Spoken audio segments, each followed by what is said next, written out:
তোমরা কি জানো মানুষ মারা যাওয়ার পর তার আত্মার কি হয়? একদিন নবী করিম সাল্লাল্লাহু আলাইহি সাল্লামের একজন সাহাবী মারা গেলেন। রাসূল পাক সাল্লাল্লাহু আলাইহি সাল্লাম ওনার জানাজা পড়ালেন। তারপর একদল সাহাবী মৃতদেহ কবর দেওয়ার জন্য কবরস্থানে নিয়ে আসলেন। সবার সাথে আমাদের নবী করিম সাল্লাল্লাহু আলাইহি সাল্লাম হেঁটে হেঁটে আসলেন। দুজন সাহাবী কবর খুঁড়তে শুরু করলেন। সবাই মৃতদেহকে ঘিরে বসে আছেন। কবর খনন শেষ হওয়া পর্যন্ত অপেক্ষা করছেন। সবাই চুপচাপ, নীরব ও শান্ত একটি পরিস্থিতি। নবীজি গভীর মনোযোগ দিয়ে কবর খোঁড়া দেখছিলেন। একটিবার সবার দিকে তাকিয়ে জিজ্ঞেস করলেন, তোমরা কি জানো মানুষ মারা যাওয়ার পর তার আত্মার কি হয়? সবাই খুব আগ্রহ নিয়ে নবীজিকে বললেন, ইয়া রাসূলুল্লাহ সাল্লাল্লাহু আলাইহি সাল্লাম, আমাদেরকে বলুন। নবীজি সাল্লাল্লাহু আলাইহি সাল্লাম একটু চুপ করে থাকলেন। সবাই ওনার কাছে এসে ঘিরে বসলেন। মৃত্যুর পর আত্মার কি হয় এই তথ্য তাদের জানা ছিল না। আজ সেটা নবীজির মুখে শুনবেন।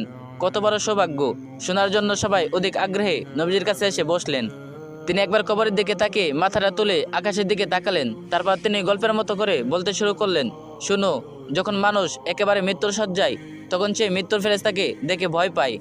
কিন্তু যে বিশ্বাসী ও ভালো মানুষ, তাকে মৃত্যুর ফেরেশতা হাসি মুখে সালাম দেন, তাকে উভয় দেন এবং মাথার পাশে এসে ধীরে ও যত্ন করে বসেন।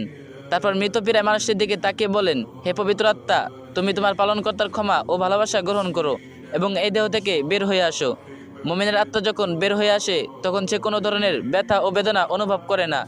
নবী আরও একটু ভালো করে উদাহরণ দিয়ে বললেন, মনে করো একটা পানির জগ কানায় কানায় পূর্ণ হয়ে যাওয়ার পর উপর থেকে এক ফোঁটা পানি যেমন নিঃশব্দে উপর থেকে নিচে নেমে আসে, ঠিক তেমনি নীরবে ও কষ্ট ছাড়াই আত্মাটির দেহ থেকে বের হয়ে আসে। সে সময় দুজন অন্য ফেরেশতা বেহেশত থেকে খুব সুগন্ধি মাখানো একটা নরম সুতার চাদর নিয়ে আসেন এবং তার আত্মাটিকে সে চাদরে আবৃত করে আকাশের দিকে নিয়ে যান। তারা যখন আকাশে পৌঁছান তখন ফেরেশতারা সে আত্মাটিকে দেখার জন্য এগিয়ে আসেন। কাছে এসে সবাই বলেন, সুবহানাল্লাহ, কত সুন্দর আত্মা, কি সুন্দর তার ঘিরান। তারপর সবাই জানতে চান, এই আত্মাটি কার? উত্তরে আত্মা বহনকারী ফেরেশতা বলেন, উনি হলেন ফুলান ইবনে ফুলান। নবীর আরবিতে বলেছেন, বাংলা হলো অমুকের সন্তান অমুক। বাকি ফেরেশতা তখন আত্মাটিকে সালাম দেয়। তারপর আবার জিজ্ঞেস করে, উনি কি করেছেন? ওনার আত্মা এত সুঘ্রাণ কেন? আত্মা বহনকারী ফেরেশতা তখন বলেন, আমরা শুনেছি মানুষজন নিচে বলাবলি করছে উনি একজন ভালো মানুষ ছিলেন, আল্লাহর ভালো বান্দা, অনেক দয়ালু, মানুষের অনেক উপকার করেছেন। এতটুকু বলার পর নবী একটু থামলেন। তারপর সবার দিকে ভালো করে দৃষ্টি দিয়ে ওনার কণ্ঠটা একটু বাড়িয়ে বললেন, এই কারণে বলছি, সাবধান, তোমরা কিন্তু মানুষের সাথে কোনো খারাপ ব্যবহার করবে না। তুমি মারা যাওয়ার পর মানুষ তোমার সম্পর্কে যা যা বলবে, আত্মা বহনকারী ফেরেশতারাও আকাশে গিয়ে ঠিক একই কথা অন্যদেরকে বলবে। এ কথা বলে তিনি আবার একটু চুপ করলেন, কবরটার দিকে দৃষ্টি দিলেন, আবার বলতে শুরু করলেন, এই সময় মানুষ যখন পৃথিবীতে মৃতদেহকে কবর দেওয়ার জন্য গোসল দিয়ে প্রস্তুত করবে, তখন আল্লাহ তাআলা আত্মা বহনকারী ফেরেশতাদেরকে বলবেন, যাও, এখন তোমরা আবার এই আত্মাকে তার শরীরে দিয়ে আসো। মানুষকে আমি মাটি থেকে বানিয়েছি, মাটির দেহেই তার আত্মাকে আবার রেখে আসো। সময় হলে তাকে আমি আবার পুনরায় জীবন দিব। তারপর মৃতদেহকে কবরে রেখে যাওয়ার পর দুজন ফেরেশতা আসবেন। তাদের নাম মুনকার ও নাকির। তারা মৃতদেহ সৃষ্টিকর্তা, তার ধর্ম ও নবীর সম্পর্কে জিজ্ঞেস করবেন। মুনকার ও নাকির চলে যাওয়ার পর আত্মাটি আবার অন্ধকার কবরে একাকী হয়ে যাবে। সে এক ধরনের অজানা অংশকায় অপেক্ষা করবে। কোথায় আছে, কি করবে, এক অনিশ্চয়তা এসে তাকে ঘিরে ধরবে। এমন সময় সে দেখবে খুব সুন্দর একজন তার কবরের তার সাথে দেখা করতে এসেছে। তাকে দেখার পর আত্মাটি ভীষণ মুগ্ধ হবে। এত মায়াবী ও সুন্দর তার চেহারা সে জীবনে কোনোদিন দেখেনি। আত্মাটি তাকে জিজ্ঞেস করবে, তুমি কে? সেই লোকটি বলবে, আমি তোমার জন্য অনেক বড় সুসংবাদ নিয়ে এসেছি। তুমি দুনিয়ায় পরীক্ষায় উত্তীর্ণ হয়েছো, তোমার জন্য আল্লাহ তাআলা জান্নাতের ব্যবস্থা করেছেন। তুমি কি সেটা একটু দেখতে চাও?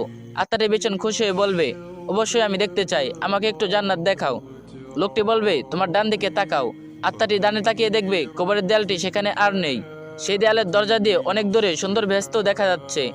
ভেস্তের এই রূপ দেখে আত্মাটি অনেক মুগ্ধ হবে ও প্রশান্তি লাভ করবে এবং সেখানে যাওয়ার জন্য অস্থির হয়ে লোকটিকে জিজ্ঞেস করবে, আমি সেখানে কখন যাব, কিভাবে যাব?